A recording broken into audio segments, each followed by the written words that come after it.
Quiero presentar al maestro, amigo y maestro Alberto Híjar Serrano, quien presentará la plática La dialéctica in extremis.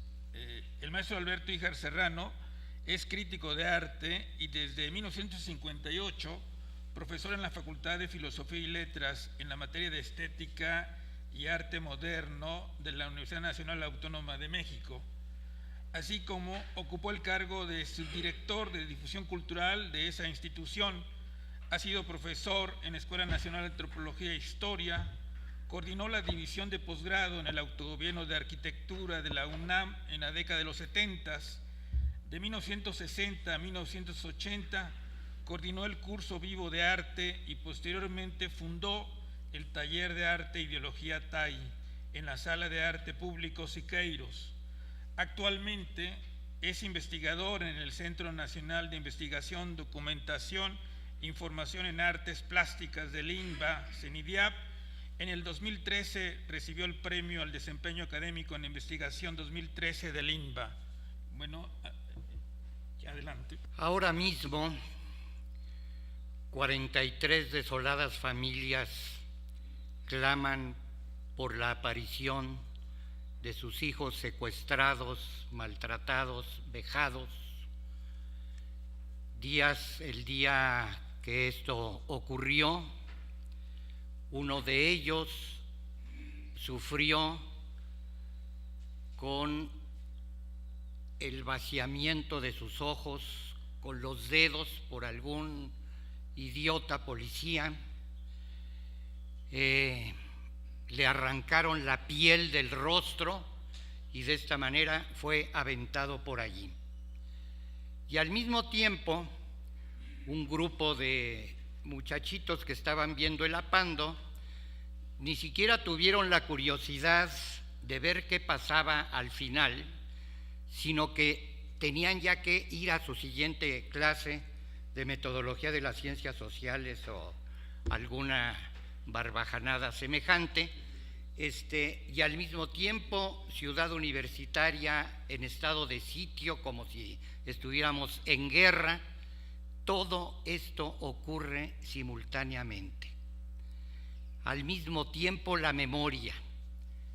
Hoy, en la noche, se conmemora el aniversario del asalto policíaco a la casa de la familia Cerdán en Puebla. El comandante, prepotente como lo son y suficientemente idiota, se paró en medio del patio a ordenar la ocupación y desde la recámara Carmen Cerdán le disparó y lo mató para dar lugar a todo lo que ocurrió después, que llevaría a la muerte a Aquiles y a Máximo Cerdán para que la lucha la continuaran Carmen y Natalia. Todo esto reunido tendría que ser asumido con lo que está pasando ahora, en que México es el centro de un movimiento mundial. Revueltas anotó en 1968 una observación de Henri Lefebvre del Partido Comunista Francés, a la postre expulsado de él, que decía que en 68 se vivía un momento teórico mundial. En efecto, sin que hubiera acuerdo previo, en muy diferentes lugares de Europa, de América, de Estados Unidos, se discutía qué hacer para alcanzar la democracia. eso que la burguesía prometió en 1789 con su proclama de libertad, igualdad y fraternidad, y que ya nunca nos cumplió. Ahora no es un momento teórico mundial, sino es un momento histórico en el que México es el centro de un movimiento mundial contra los estados capitalistas, donde parece que no tiene nada que ver México en Australia. Un grupo de organizaciones hacen un enorme 43 en un campo para que su presidente de ustedes, Peña, lo viera desde su suntuoso avión y supiera que también en Australia están al pendiente de lo que pueda ocurrir con los 43 de Ayotzinapa. Todo esto tendría que narrarse, tendría que relatarse. Y esto plantea la necesidad de la pregunta: ¿cómo entrarle a José Revueltas? ¿Cómo entrarle a un personaje complejo, contradictorio, dialéctico, que a los 13 años está ya en el Partido Comunista Mexicano, vendiendo su órgano de prensa, el órgano de prensa del Comité Central, El Machete, que lo lleva a su primera cárcel? Bueno, al gobierno de Mancera no le gusta que se llame así, sino no correccional, sino tutelar, son instituciones tutelares. Esos muchachos pobres y mugrosos y vándalos necesitan tutela, necesitan un tutor, y entonces allí los encierran, los acumulan para que acaben de graduarse en alta criminalidad. Primera cárcel. No sería la única, sino que en 1932 está ya con los trabajadores de la fábrica del Buen Tono, es capturado otra vez y encarcelado en las Islas Marías. Sale de ahí gracias a las gestiones con el gobierno de Lázaro Cárdenas para incorporarse a la Confederación Sindical Unitaria de México, la central obrera del Partido Comunista Mexicano, donde ejerció el cargo de secretario juvenil. Organiza una huelga en Ciudad Anáhuac, Nuevo León, y otra vez es secuestrado y otra vez llevado a las Islas Marías.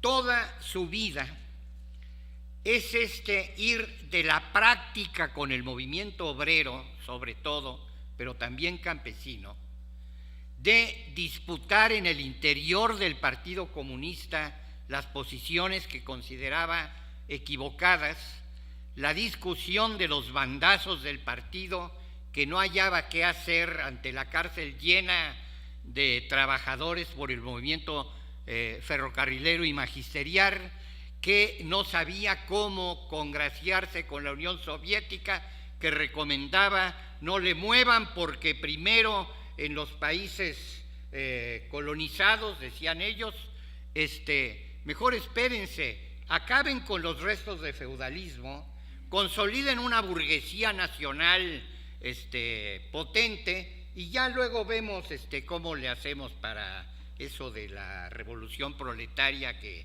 por lo pronto hay que posponer. Revueltas discute. El joven Revueltas va con dos dirigentes del Partido Comunista, Hernán Laborde, secretario general, Miguel Ángel Velasco, el legendario Ratón, va en calidad de representante juvenil al 7º Congreso de la Internacional Comunista, el 7º y último, en donde se disolvió cuando proclamaba la necesidad de un frente amplio para dar lugar a un frente popular en los gobiernos que se pudiera. De aquí las dificultades para entrarle a Revueltas. Y la primera solución dicho sea con todo respeto, propia de las academias de literatura, propia de las antologías de cuentos y de novelas. Tomemos de revueltas lo más importante, que es su narrativa, y lo demás, pues, se lo dejamos a ver a quién, quizá a los politólogos o yo no sé a quién, algún extravagante estudiante que se le ocurra hacer una maestría sobre esas cosas que no tienen que ver con la literatura, que tiene como continente el lenguaje. Entonces, pues mejor la semiótica y estas cosas que se enseñan en las universidades, para dar lugar así a considerar el lenguaje como algo que no tiene que ver con nada más que él mismo. Primera dificultad. Primera dificultad que además tiene un justificante teórico, es decir, las narraciones literarias, como toda la producción de signos, cuando alcanza alto nivel estético, no me pregunten qué es eso, o sí me pregunten al final, y entonces se independiza de las determinaciones y de la vida del autor, cosa que ocurre también con la ciencia. ¿A quién importa que Pitágoras haya vivido en pleno y feroz esclavismo? Su teorema vale independientemente de todo esto. La poesía de Ezra Pound, pues a lo mejor vale independientemente de que haya sido propagandista nazi. Ezra Pound es un poeta, no vayan a creer que es la nueva contratación de Pumas para la delantera, no, es un poeta muy importante.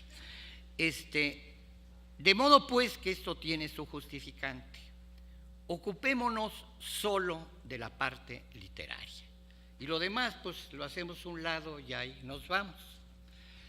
Pero el problema es que el propio Revueltas y las propias características de esa obra terrible, bien llamada por mi vecino Emiliano Pérez Cruz como de un apocalíptico no integrado, mencionando en esto un libro clásico para los estudiantes de diseño y urbanismo, pues sí, un apocalíptico que está en ese momento final y sin embargo no se integra a él y lo explota y vive de él, como ahora ocurre con todos esos posmodernistas chafas de ocasión que proclaman el fin de la ideología. Por lo tanto, no seamos violentos, no anden quemando camiones y destruyendo bancos y demás, seamos hermanos,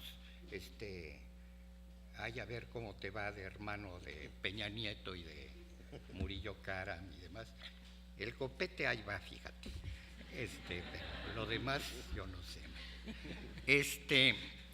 De manera pues que esto es enteramente vigente.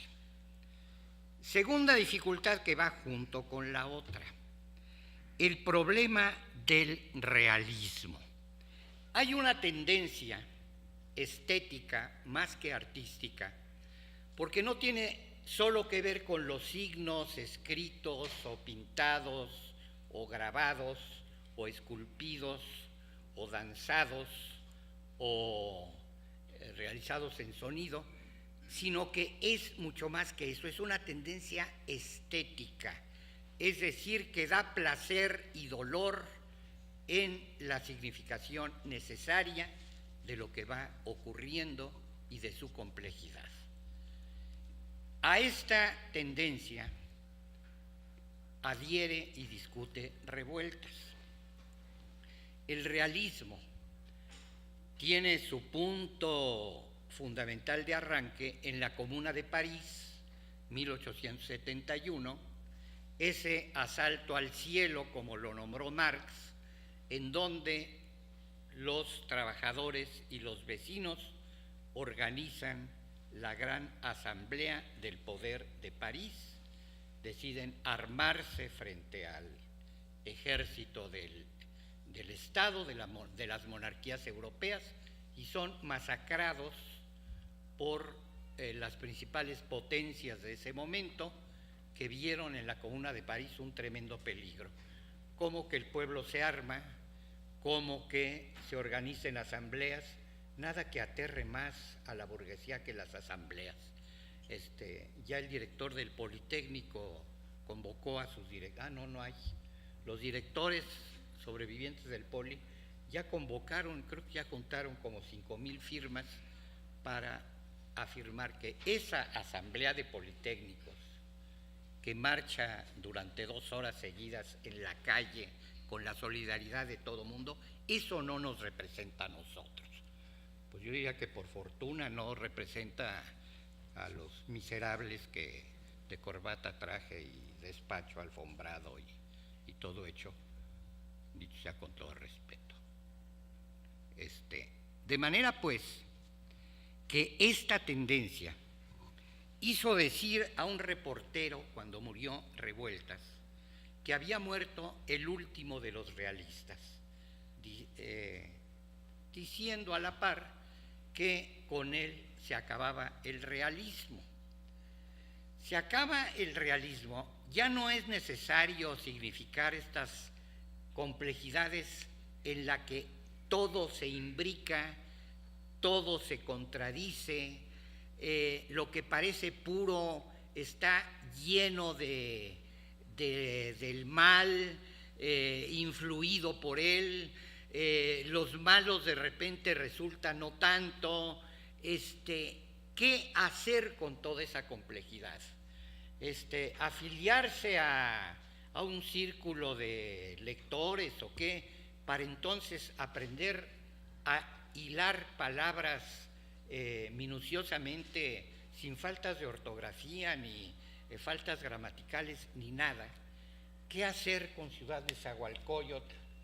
Y olvidarse de que el norte también existe, como proclamó un grupo de trabajadores de la cultura de esa región años atrás, en donde está imbricado todo, el borde de Xochiaca, los perros terribles que pinta Alfredo Arcos, esos que describe Revueltas, diciendo, bueno, los perros son como sus amos, es decir, hay perros perfumados que van a la estética de perros, a que les limen las uñas y los perfumen y les corten el pelo al capricho de su dama que lleva al chofer, que es el que lleva al perro, para que ella lo cargue en algún momento, que se sienta desolada porque el marido no le hace caso, etcétera. Está muy ocupado firmando contratos con Halliburton o con algún consorcio chino, de modo pues que Arcos describe los otros perros y los pinta. Los perros feroces, los perros que se disputan con las ratas, las sobras del basurero, los perros que son capaces de matar a quien les regatee el pedazo de taco de suadero de burro que se le cayó a alguien que estaba comiendo esto en alguna de las sórdidas calles de por ahí. De modo pues que, ¿qué hacemos con ese realismo? A esto Revueltas lo llama realismo materialista dialéctico. O sea, a la par de la explicación y transformación de la historia como producción de signos, como historia de la lucha de clases compleja, no así de que todo está arregladito, así como este edificio que me hizo gracia, que deberían patentarlo como símbolo de la concepción mecánica de la historia de marxista chafas. En la base la economía y en el piso superior las humanidades, y acá un salón de usos múltiples. Qué padre metáfora, ¿no? Alguien haga un cuento, ¿no? Así como ejercicio de esto. En la base lo económico y arribita las humanidades. Yo creo que ni se saludan cuando se encuentran en la escalera, porque pues los economistas están preocupados por la tasa de ganancia y cosas así inextricables, mientras los humanistas están ocupados con los altos vuelos del espíritu.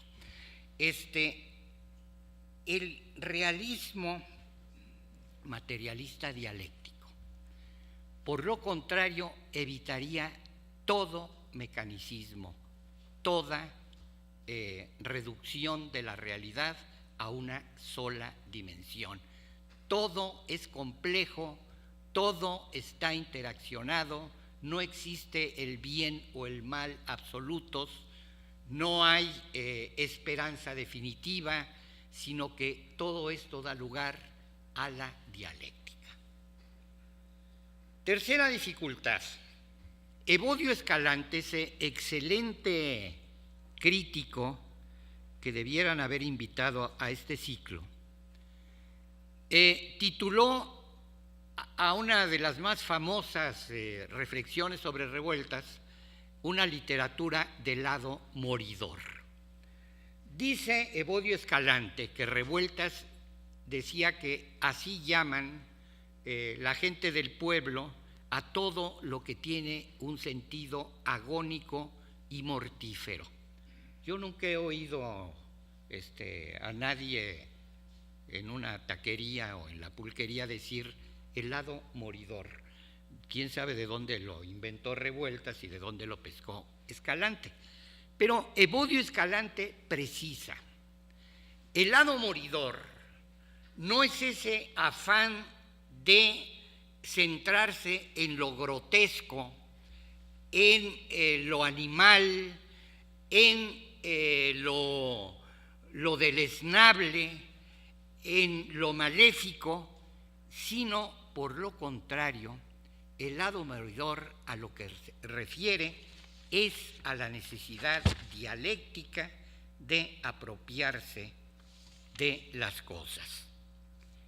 Esto remite a un punto clave para Revueltas y toda su literatura, el problema de la enajenación, es decir, de la construcción de fetiches con los que se identifica cada ser humano. Todos tenemos fetiches, unos más, otros menos, unos más poderosos que otros, la familia, la propiedad privada y el Estado, como bien señaló Engels, pero muchos otros, la novia y el celular y el Facebook y todo esto que ahora sirve como asidero a las vidas de tantos y tantos jóvenes y no tan jóvenes, que no son nada ni nadie si no traen en la mano su aparato y están dándole. Y esto, claro, produce una enajenación en serie. En mis tiempos, los de Revueltas, para enamorar a una muchacha, pues nos aprendíamos poemas de Neruda o algo así. Tú no, porque eres chavo. De Sabines. De Sabines, claro, los amorosos. Entonces, claro, emerge tu recuerdo de la noche en que estoy y la chava caía, pero redonda, ¿no? Porque podía seguir el poema. No, pues ahora ya, ¿para qué no? TQM 1000, y ya si es mucho el amor. TQM 1000, 8000, puta, ya llora de la emoción la chava y va. Estas enajenaciones terribles,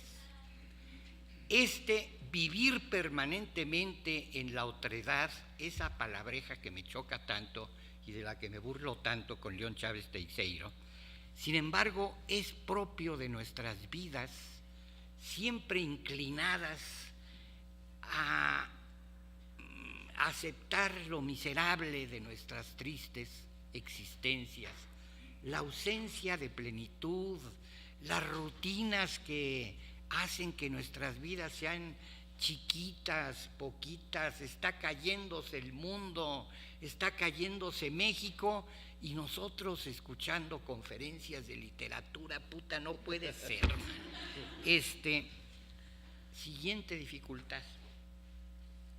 A Revueltas esto lo conduce al materialismo dialéctico, pero no solo, sino a asumir la militancia comunista como una necesidad de plenitud.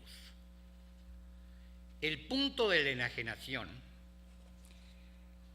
es sorprendente en Revueltas.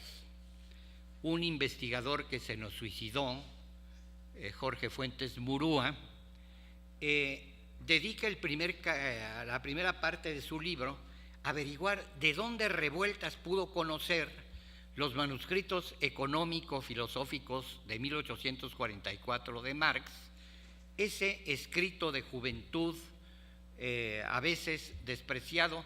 ¿Por qué es eso? Es escrito de juventud. Bueno, lo cual no le quita que Marx dé en la clave de construcción de la humanidad histórica necesaria, el problema de la enajenación. ¿Cómo superar esto? El problema que recuperará con una aparente extravagancia al final del primer capítulo del Capital, donde hace una especie de síntesis de todos los problemas que desarrollará en 3 tomos, al dedicar una parte al fetichismo de la mercancía. ¿Cómo no ocuparse de esto ahora en el Buen Fin? ¿Ya acabó el Buen Fin o de aquí nos vamos a Soriano? Hoy hay remate. Hoy hay remate. ¿Cómo no preocuparnos por esto como lo hizo Marx? El fetichismo de la mercancía, la enajenación. Los caminos al manuscrito que descubre Fuentes Murúa son interesantes porque hace una investigación detectivesca. Revueltas mismos por ahí dice que los conoció gracias a un compañero trotskista.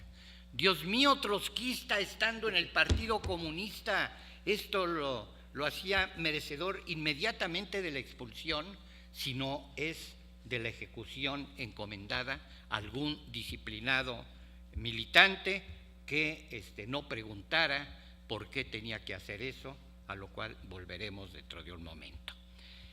De manera pues que el punto de la enajenación es clave.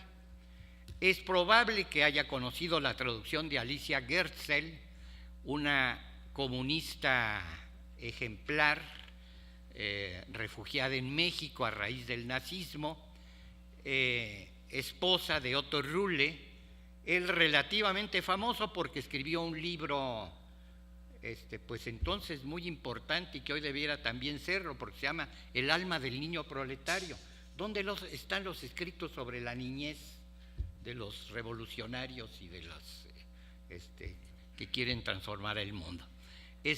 Pero bueno, como es mujer Alicia Gerstel, pues no la apelaron mucho y sin embargo tradujo los manuscritos y los repartió entre los cuates.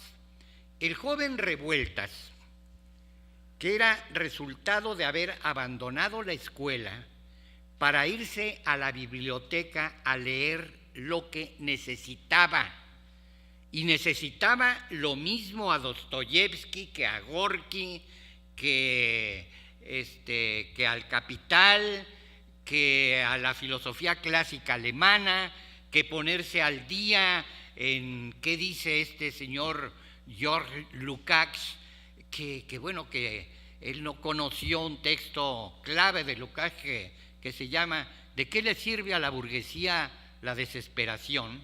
Bueno, ¿cómo no conocer todo esto y cómo no estar en la biblioteca leyendo todo esto y cómo no leer la Biblia tan llena de narraciones ejemplares que ciertamente ilustran lo que sigue ocurriendo en la especie humana? Las novelas de Revueltas están llenas de referencias bíblicas. Bautista se llama comunista al que ya hizo referencia mi vecino de al lado, que está en el trabajo de preparación de Espartaco, el órgano de la Juventud Comunista, para llevarlo a la imprenta, y en una mesa el cadáver de su niña Libertad, que murió de hambre, de sed, de abandono, y allí está la niña muerta, y la militancia exige no dejar de hacer el trabajo comunista. Bautista decide, toma, y ahí repartes entre los clientes y amigos, decide que el dinero que alguien reunió para el funeral de la niña, pues bueno, ya no hay nada que hacer, la niña ya está muerta, ya no hay nada que hacer, mejor usamos este dinero para imprimir el periódico de la Juventud Comunista, que es más importante. Salen en la madrugada, antes de que salga el sol, a ver dónde hacer una pinta, dónde distribuir el periódico. Bautista se embarra de mierda en la noche, y entonces Revueltas se suelta un rollo señalando cómo la mierda lo pone en relación con lo más podrido, lo más asqueroso de la naturaleza, de la especie humana en particular, y sin embargo signo de la presencia vital de la naturaleza y la humanidad. La mierda contradictoria, el peor desecho contradictorio que remite a la enajenación. Revueltas critica a Sartre, que en algún momento de la vida fue comparado con él, cuando lo acusaron de que toda esa visión apocalíptica de las relaciones sociales, pues tiene que ver con Sartre, que le daba por la angustia existencial y demás. Ninguna de las dos cosas es cierta, ni Sartre le da por eso, ni Revueltas exalta solo lo destructivo y lo asqueroso y lo grotesco, ¿no? Que haya vulgarizaciones, pues bueno, las hay. París se llenó, y el Café de Fiore en particular. No dudo que aquí haya quienes sueñan con ir a París y tomarse un café en el Café de Fiore para sentirse intelectual, chido. Como ustedes saben, los estudiantes y los intelectuales, solicitantes de becas y ayudas del Estado, pues no piden ir a estudiar a Honduras, ¿no? Sino van al paraíso, o sea, a París, como decía Oscar Wilde. Entonces, París se llenó de güeyes con cuellos negros altos, cara melancólica, y de mujeres todas vestidas de negro, que se sabían la Vie en Rose de Edith, cantada por Edith Piaf, que era así chiquita y con cara patética. Bueno, pues eso nada tenía que ver con Sartre. Igual con Revueltas, pues bueno, el lado moridor, en todo caso, es el materialismo dialéctico en la significación de una realidad compleja. Pero a lo que iba es a la necesidad de la filosofía. Revueltas dice de Sartre que no le gusta porque van bien sus personajes, pero de repente impide que hablen sus personajes, y mete un rollo así sobre el ser y la nada y la otredad y la fregada, ¿no? No, la fregada no, esto más bien es Revueltas. Entonces, bueno, el problema que se advierte con Revueltas es que parece hacer esto mismo. Es decir, los personajes van viviendo sus desgracias, sus pasiones, sus contradicciones, y de repente, punto y seguido, una reflexión sobre la enajenación. Y entonces, dicen los críticos literarios,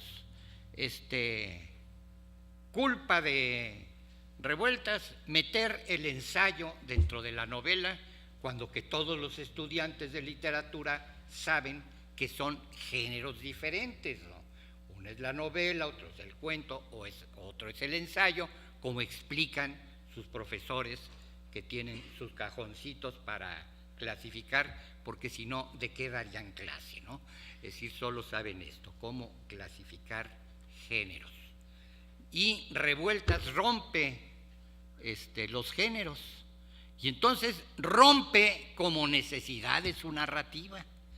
Es decir, ocurre lo que quizá nos ha pasado a muchos, que en medio de la pasión más desatada, pues también de repente uno piensa, no somos nada, etcétera, y hace alguna reflexión, y intenta una reflexión crítica, y intenta dialogar, por ejemplo, con la pareja, y descubre que el diálogo es imposible, porque yo soy un egocéntrico espantoso, y ella solo está preocupada por el color del barniz de sus uñas, y porque le salieron 3 estrías en la nalga derecha, ¿no?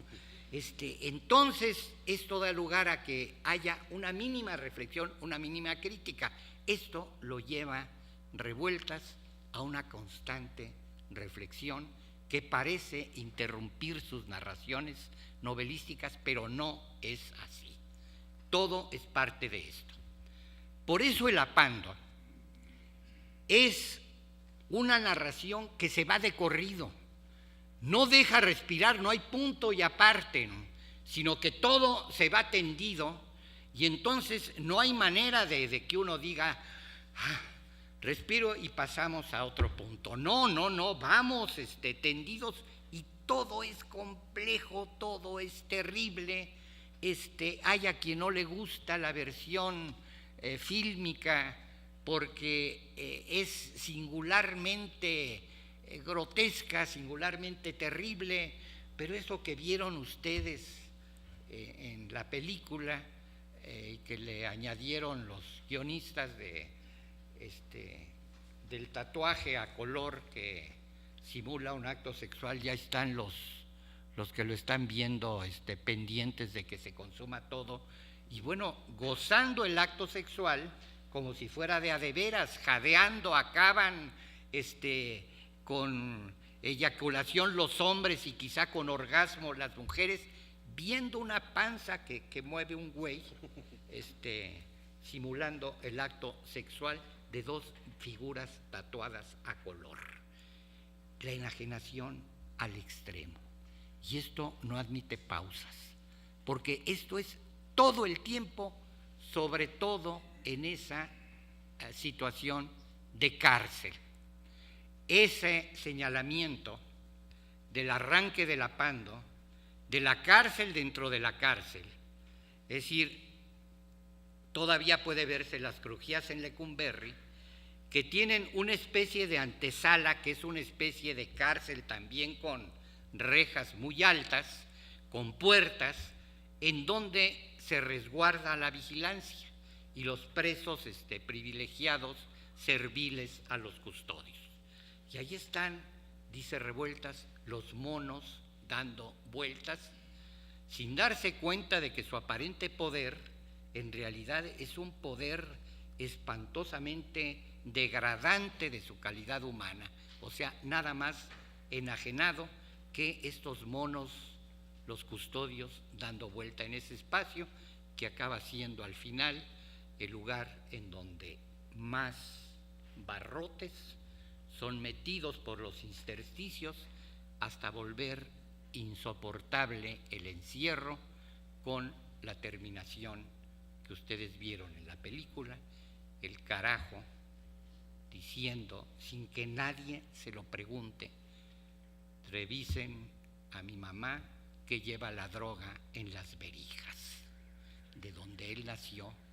Estos personajes terribles que platican en la película de espaldas para no verse y no sufrir lo espantoso que son. Filosofía en acción práctica, en práctica estética. Y esto remite a algo que pues da mucha flojera, porque pues la filosofía, ¿para qué? Cuando que todo parece ser el significante, el significado, el referente, el gran, hagamos mapas y no expliquemos nada, etc. Acostumbraba a hacer diarios Revueltas, algunos extraviados en las borracheras seguramente, familia alcohólica, la de Revueltas, parte de la enajenación terrible. Silvestre Revueltas, el hermano mayor, extraordinario músico, muerto en la banqueta frente a su casa de pulmonía, congestión alcohólica, etc. Fermín Revueltas, el pintor de los primeros muralistas que firmaba con la hoz y el martillo y emprendió una huelga él solo al cerrar el viejo colegio de San Ildefonso y apuntar con una pistola: al que intente abrir la puerta lo mato, cabrón. Hasta que Vasconcelos fue a pagarles, permitió que entrara. Todo esto da lugar a que en unos apuntes previos a los días terrenales de 1945, Revueltas escriba en su diario: la vida del hombre es limitada e inútil individualmente. Solo actúa y se manifiesta a través de la clase y la sociedad. El hombre no tiene un fin, así como la naturaleza no tiene un fin. La conservación del hombre constituye su propia esencia. La conservación del hombre constituye su propia esencia. La conciencia concede al hombre la facultad del sufrimiento voluntario. En esto radica su verdadera dignidad. El hombre y su pensamiento, como cualquier otra materia, obedecen a una ley de perpetuación dialéctica. El hombre superior hace consciente en sí mismo esta ley y encuentra la filosofía. La filosofía más coincidente con dicha ley será por ello la más esencialmente humana. La lucha entre el yo y su despersonalización en el hombre consciente constituye su drama y el origen de todos sus conflictos. El hombre despersonalizado es aquel que actúa total y exclusivamente por los hombres, por su historia y al servicio de la perpetuación de esa historia, que a su vez, no obstante, está limitada por su propio fin. Hay indicios de que el mundo de los hombres pueda salvarse antes de que desaparezca por obra de las leyes naturales. Pero al mismo tiempo hay indicios de que el mundo de los hombres desaparezca por obra de los propios hombres y de la fuerza negativa que ejerce lo que podríamos llamar su anticonciencia, o sea, el reverso de la conciencia de perpetuidad. Revueltas, filósofo.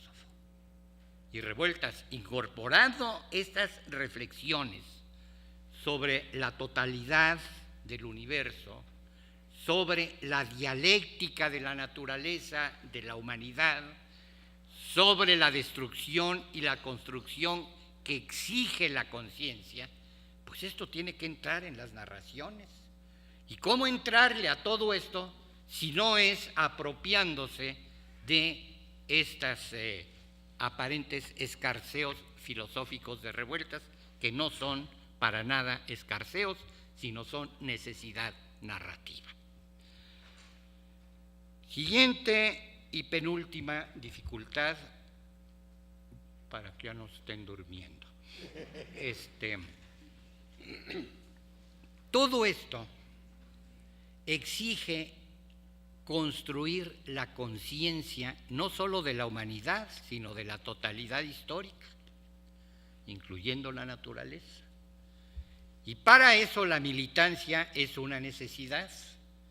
Construir el Partido Comunista es entonces una exigencia de esta necesidad de plenitud y de oponerse a la destrucción. El partido es la conciencia colectiva. El partido es la democracia cognoscitiva en la que en las células en las reuniones, en las asambleas, en el nombramiento de comisiones, está la clave de cómo se va construyendo un conocimiento que supera las individualidades. Es decir, esto no es una tarea personal, tiene que ser tarea de una organización que esté por la libertad y en plena democracia cognoscitiva. Esto, entonces, plantea una dificultad enorme.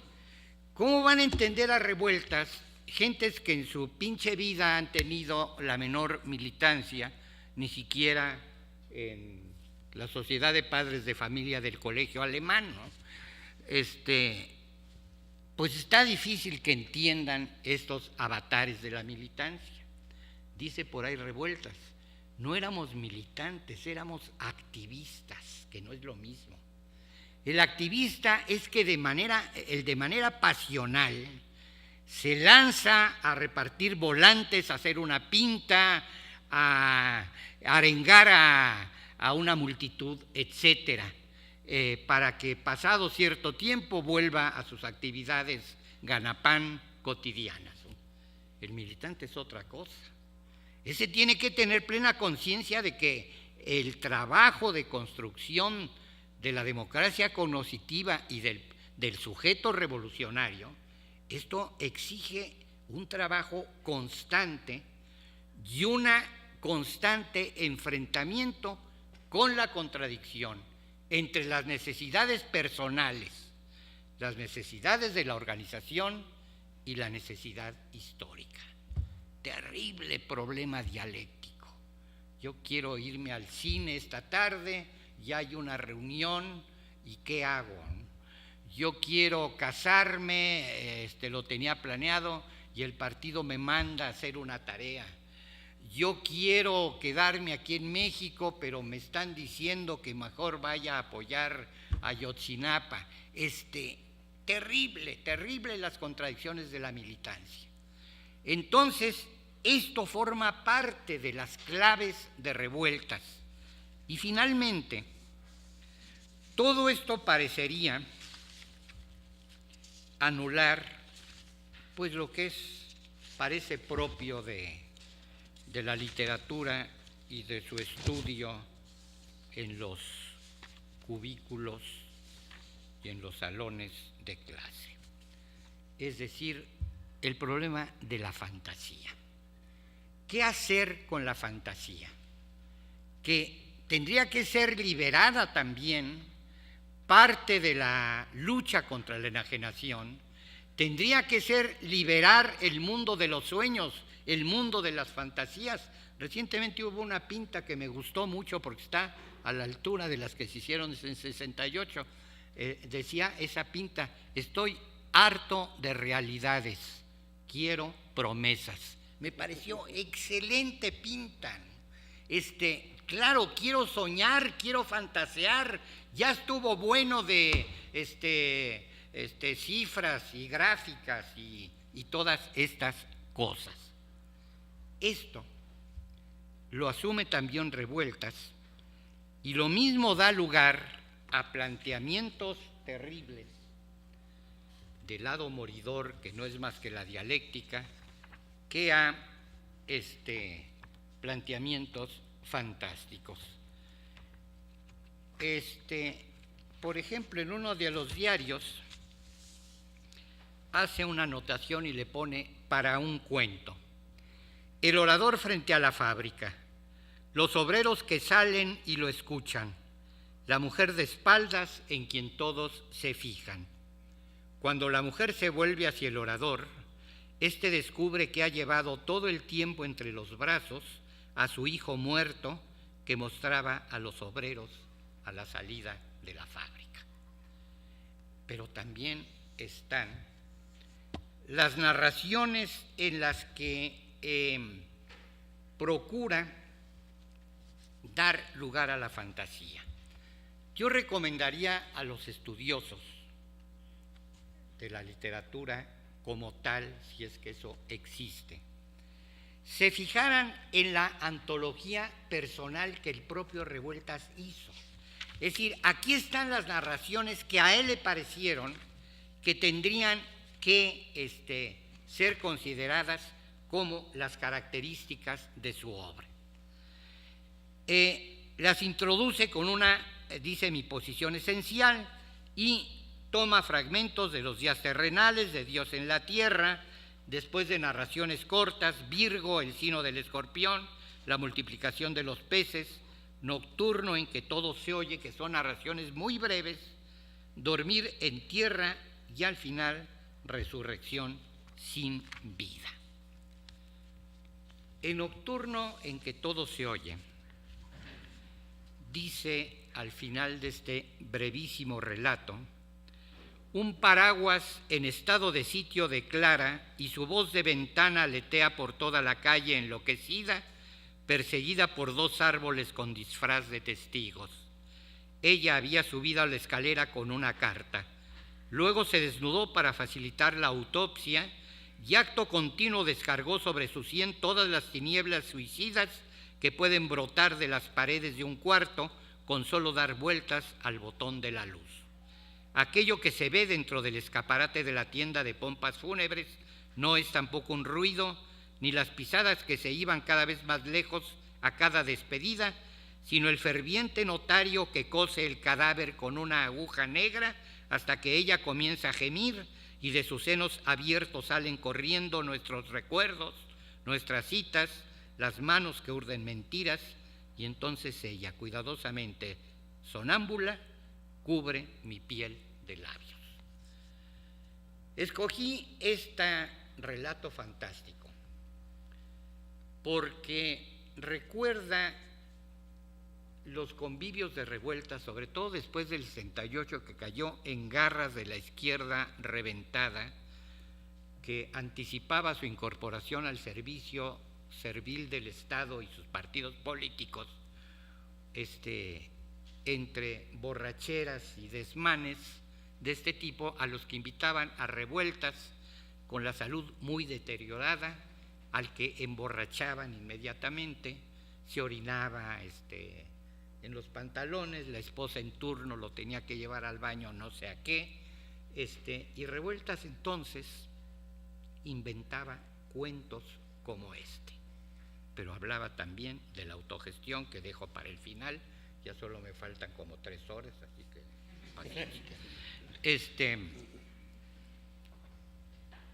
este relato que escogí hace una alusión no dicha a la definición de André Breton de surrealismo: el encuentro fortuito de un paraguas y una máquina de escribir sobre una mesa de operaciones. En la narración de Revueltas está el paraguas, está la mesa de operaciones, falta la máquina de escribir, como para mostrar que, bueno, también le podía dar vuelta a la fantasía extrema y con ello también liberar esa parte necesaria del soñar, del imaginar, del tener esperanzas, del dar, pues, vuelo a esto que solemos llamar elegantemente las emociones, el placer, en fin, la subjetividad. Esto que ahorita está en pie de lucha en todo el mundo por México. Esto que ha hecho salir no solo a las escuelas de arte a hacer asombrosos actos de coros, de grupos de danza, de marionetas, de mojigangas, de performances, de usar el propio cuerpo, como los maravillosos estudiantes de la Escuela de Antropología que tuvieron una descubierta en una de las marchas en que todos ellos y ellas, jóvenes con sus espléndidos cuerpos, marchando desnudos. Aquí estamos a ver si así nos ven, cabrones. Es decir, esta necesidad es entonces lo que está en José Revueltas. Ya esto es a lo que habría que hacerle caso, para no limitarlo al lado patético, grotesco, etcétera, ni tampoco al militante comunista. Después del 2 de octubre, Revueltas aconsejó el regreso a clases. Había renunciado a su trabajo, bueno, no renunció, sino simplemente no regresó a su trabajo de la Olimpiada Cultural, que era mostrar, como suele hacer el Estado y le entran las universidades, que no pasaba nada, sino que se estaba haciendo la ruta de la amistad y exposiciones de arte y quién sabe qué tantas babosadas que inventa el Estado mexicano para estetizar la desgracia, ¿no? Y bueno, y caso que le hace todos los artistas en busca de becas y patrocinios, ¿no? Revueltas abandonó todo eso y se fue a vivir a la Facultad de Filosofía para convertirse en el más amado de los maestros. Allí dormía en un rincón y alguien lo tapaba con algo, y si no había, pues no. Él, acostumbrado a pasarla mal por la militancia comunista, por las cárceles, alguna vez descubrieron que estaba comiendo croquetas de perro porque era lo único que había en el lugar donde estaba refugiado. Ese Revueltas recomienda, en un sesgo aparentemente reformista, volver a clases. ¿Para qué?, le preguntan en la asamblea, y los condenan por reformista y entreguista y traidor. Para construir la autogestión. En arquitectura construimos el autogobierno y tuvimos nuestro posgrado, y todo esto fue ejemplar, especialmente para las escuelas de arquitectura de toda América y para otros proyectos igualmente autogestivos que hubo en la universidad y en la escuela de antropología, donde nada más llegamos al cogobierno. Entonces Revueltas decía, no basta con autogobierno o cogobierno, eso es hacerle la tarea al Estado. Aquí se trata de la autogestión, de que asumamos los procesos productivos nosotros mismos. Y para eso es necesaria la conciencia histórica, y para eso es necesaria la producción de conocimiento colectivo, y para ello el partido.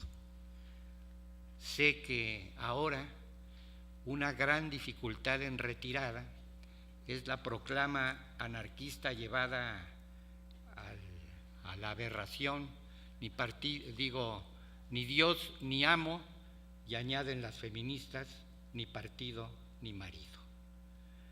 Por fortuna, los compañeros anarquistas ahora marchan de negro, disciplinados, y bueno, ya cuando llegamos al Zócalo, pues entonces sí, ahí está el cajero,